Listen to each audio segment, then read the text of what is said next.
Rudyard Kipling's Just So story, Chapter 2. How the Camel Got His Hump.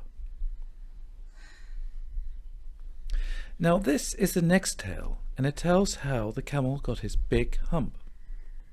In the beginning of years, when the world was so new and all, and the animals were just beginning to work for man, there was a camel, and he lived in the middle of a howling desert, because he did not want to work, and besides, he was a howler himself. So he ate sticks and thorns and tamarisks and milkweed and prickles, most excruciating idle. And when anybody spoke to him, he said, "Humph," just "humph," and no more. Presently the horse came to him on Monday morning, with a saddle on his back and a bit in his mouth, and said, "Camel, oh Camel, come and trot like the rest of us." "Humph," said the camel, and the horse went away and told the man. Presently the dog came to him with a stick in his mouth and said, "Camel, oh Camel, come and fetch and carry like the rest of us." "Humph," said the camel, and the dog went away and told the man. Presently the ox came to him with a yoke on his neck and said, "Camel, oh Camel, come and plough like the rest of us."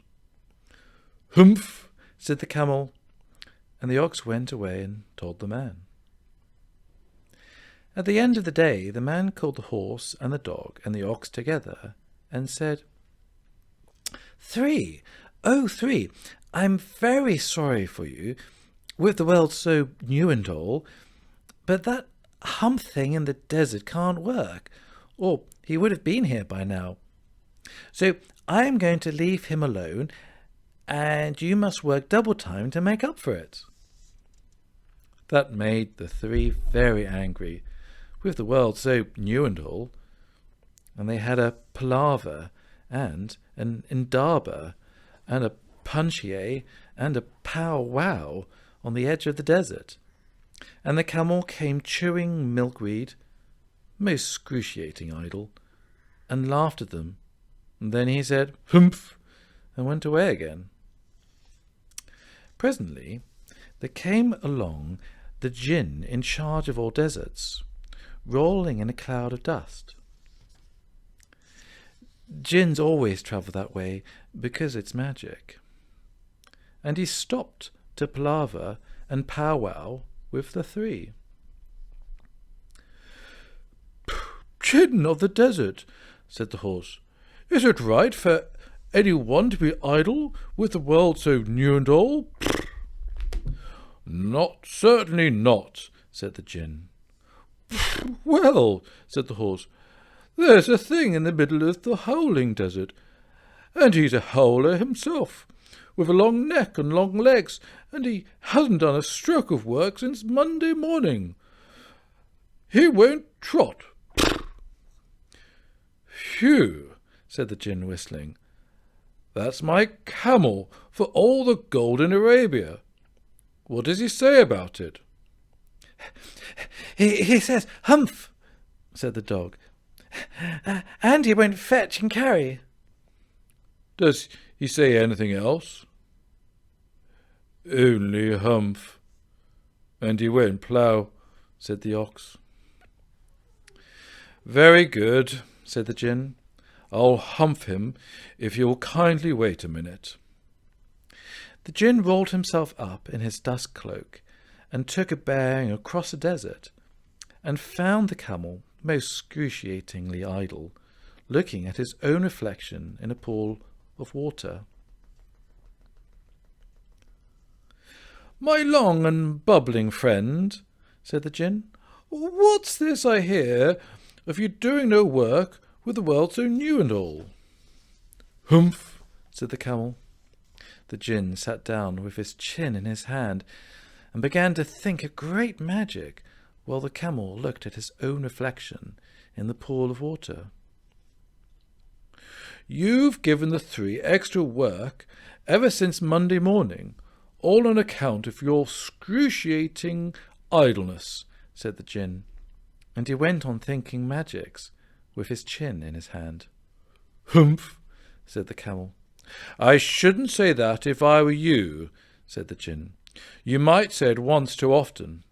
Bubbles, I want you to work. And the Camel said, Humph, again.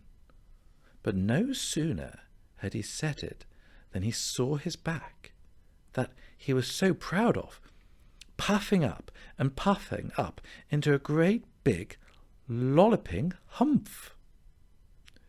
Do you see that? Said the Djinn. That's your very own humph, that you've brought upon your very own self by not working.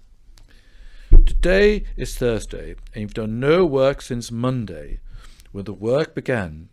Now you are going to work. How can I, said the Camel, with this hump on my back? That's made a purpose, said the Djinn. All because you missed those 3 days. You will be able to work now for 3 days without eating, because you can live on your hump. And don't you ever say I never did anything for you. Come out of the desert and go to the three and behave. Hump yourself. And the Camel humped himself, hump and all, and went away to join the three. And from that day to this, the Camel always wears a hump.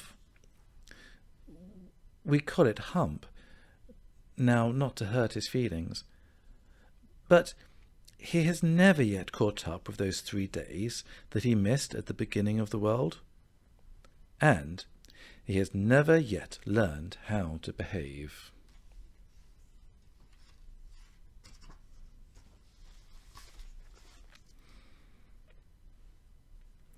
I pray you are blessed with heavenly dreams tonight that are vivid and prophetic, where God shows you his kingdom and your position to ameliorate earth.